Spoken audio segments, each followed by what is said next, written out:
नमस्कार दोस्तों, learn more point में स्वागत है।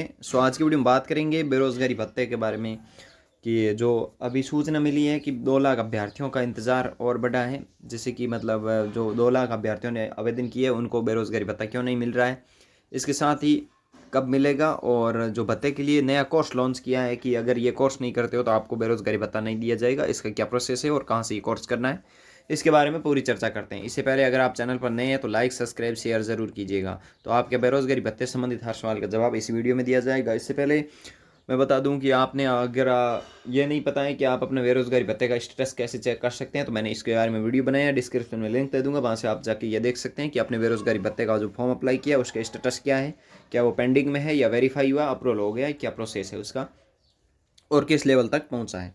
तो पूरा प्रोसेस उस वीडियो में मैंने बताया है, स्टेटस आप वहाँ से चेक कर सकते हैं। और इस वीडियो में हम पूरी बेरोज़गारी भत्ते के बारे में बात करेंगे और पूरी ऑफिशियल न्यूज़ के साथ। जैसे कि इसमें आपके सामने ऑफिशियल न्यूज़ है, ज़्यादातर बेरोज़गारों के नहीं हो पा रहे हैं पंजीयन। तो अगर पंजीयन की बात करें तो इसमें जो कोरोना की वजह से बोला जा रहा है कि ई मित्र केंद्र पर है वो चिरंजीवी योजना के अलावा किसी का भी जो फॉर्म अप्लाई नहीं हो रहा है, क्योंकि कोरोना की तरफ से बंद है कि कोरोना गाइडलाइन में ये लिखा हुआ है कि आप भीड़ ना कर सकते और ना इस तरह के कोई काम कर सकते हैं जिससे कि कोरोना महामारी को ज़्यादा प्रभावित किया जा सके। इसलिए ज़्यादातर बेरोज़गारों के नहीं हो रहे पंजीयन। और इसके साथ ही इन्होंने आगे कहा है कि कोरोना ने फिर उलझाई है बेरोज़गारों के भत्ते की आस। और आगे इन्होंने बोला पुराने आवेदन भी जांच में उलझे, 2 लाख से अधिक बेरोजगारों को इंतजार है। यानी 2 लाख से अधिक आवेदन आ चुके हैं इनके पास, लेकिन उनको अभी तक ये जांच कर रहे हैं और ना ही उनको कुछ रिस्पांस दे रहे हैं। ये सिक्कर से न्यूज़ है। और आगे इन्होंने कहा है कि प्रदेश में बेरोजगार भत्ते की आस भी कोरोना के फेर में उलझ गई है। ई मित्र केंद्रों पर चिरंजीवी योजना को छोड़कर अन्य कार्य बंद है होने की वजह से प्रदेश के बेरोजगार युवा आवेदन नहीं कर पा रहे हैं। दूसरी तरफ जिन बेरोजगारों ने पिछले महीने आवेदन किए थे उनके फॉर्म भी जांच के लिए फेर में उलझे हुए हैं। और रोजगार कार्यालय में पिछले 10 दिनों से कामकाज लगभग पूरी तरह से प्रभावित है। फिलहाल प्रदेश के 2 लाख से अधिक बेरोजगारों को भत्ते का इंतजार है। इधर 3 लाख से अधिक युवाओं को स्नातक परीक्षा स्थगित होने की वजह से भत्ते की आस दूर हो गई है। और आगे पिछले साल युवाओं को कोरोना से लगभग 6 महीने तक आवेदन नहीं कर पाए थे। नया बदलाव क्या हुआ था? नया बदलाव ये हुआ था कि सरकार ने इस वित्तीय वर्ष से बेरोजगारी भत्ते से पहले 3 महीने का जो बेरोजगार का प्रशिक्षण देने की घोषणा की थी। कोरोना की वजह से युवाओं का प्रशिक्षण भी ज़्यादातर जिलों में शुरू ही नहीं हो सका। योजना के अनुसार बेरोजगारों को पहले 3 महीने तक रोजाना 4-4 घंटे प्रशिक्षण मिलना। यानी कोई जैसे प्रधानमंत्री कौशल विकास केंद्र का जो सर्टिफिकेट मिलता है या उसमें आपको कोर्स करना होता है, उस तरह का कोर्स है जो आप करते हैं पहले 4-5 महीने, रोज़ाना 4-4 घंटे। उसके बाद वो सर्टिफिकेट प्राप्त करते हैं और फिर किसी जॉब के लिए अप्लाई करते हैं। अगर जॉब नहीं मिलती है तो आपको बेरोज़गारी भत्ता दिया जाएगा। 2021 आपकी जो बजट की घोषणा है उसके अनुसार ये गाइडलाइन थी। आगे बोला है कि इधर सरकार ने वित्तीय वर्ष से नए प्रावधानों के तहत भत्ता बांटने की बात कही थी।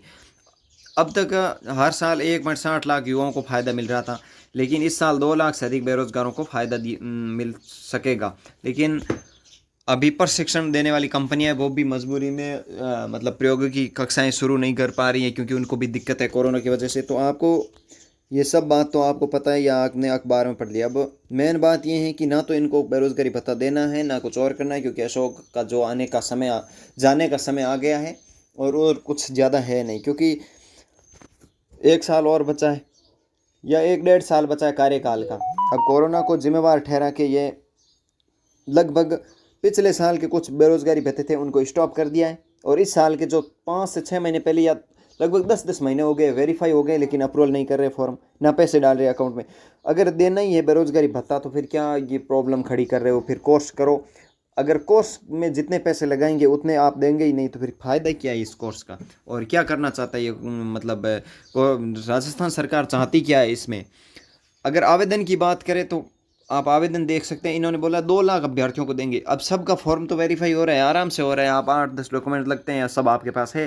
तो अब अगर इंतज़ार की बात करें तो यहाँ 1,53,676 जयपुर से आवेदन आ चुके हैं। सीकर से 1,21,456, अजमेर से 39,469, अलवर से 1,03,841, बांसवाड़ा से 29,174। इस तरह से आप देख सकते हैं लगभग 20-30 लाख फॉर्म आ चुके हैं। लेकिन ये 2 लाख लोगों को देंगे। 2 लाख किन को देंगे? तो इसमें सबसे बता दूं कि जिनकी ज़्यादा उम्र है, उनको ज़्यादा वरीयता दी जाएगी। जिनकी उम्र कम है उनको ये भत्ता नहीं दिया जाएगा। अभी कुछ टाइम के लिए उनको रोका जाएगा। जिनकी उम्र अधिक है उनको दिया जाएगा। यह तो उनका देने का नियम है कि जिनकी ज़्यादा एज है उनको पहले ही वरीयता दी जाएगी और उनको पहले दिया जाएगा।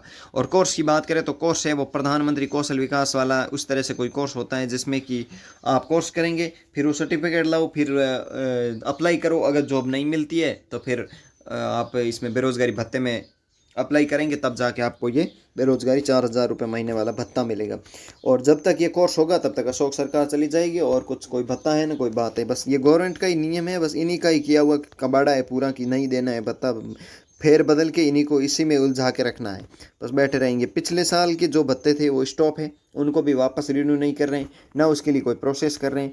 तब राजस्थान सरकार के खिलाफ ये आवाज़ उठनी चाहिए कि मतलब बेरोज़गारी भत्ता अगर देना है तो फिर ये विवाद भी खड़ा होना चाहिए कि क्या कोर्स करना है क्या नहीं है। अगर कोर्स करने योग्य होते और अगर राजस्थान सरकार अगर इतना ही कुछ करवाना चाहती है और जो भी देना चाहती है तो फिर भर्ती निकाल के दे ही दे। क्यों भरें हम बेरोज़गारी भत्ते में, क्यों आवेदन करें इतने, कहाँ ज़रूरत पड़ती है हमें बेरोज़गारी भत्ते की। अगर आप ढंग से भर्तियाँ कंप्लीट करवाते हो ढंग से, अगर एक राजस्थान सरकार आने के बाद एक भी भर्ती कंप्लीट नहीं हुई, 2019 के कांस्टेबल, RS 2018 की अभी भी अटकी हुई है, रीट 2019-18 के अंदर चर्चा में आई अभी भी अटकी हुई है, ग्राम सेवक पटवारी सब कुछ अटका हुआ है। राजस्थान सरकार बनने के बाद एक भी भर्ती कंप्लीट नहीं हुई तो फिर ये कोर्स का क्या करोगे, कहाँ जॉब दोगे आप? अगर देना है तो आराम से बेरोज़गारी भत्ता दे दीजिएगा, वरना फिर कोई फ़ायदा है नहीं। और ये ज़रूर मैं चाहता हूँ कि अगर हो सके तो इसके लिए आंदोलन भी होना चाहिए और विवाद खड़ा होना चाहिए, ताकि सरकार को भी समझ में आए कि बेरोज़गारी क्या चीज़ होती है। क्योंकि उनको तो पता ही नहीं है, वो बस रोज़ाना नए नए फ्रॉड तरीके से फंडा लगा के चले जाते हैं, उसमें ही हम उलझे रहते हैं और सरकार फिर चली जाती है और नहीं आते आते ही बोल देगी कि वो करो ये नियम है।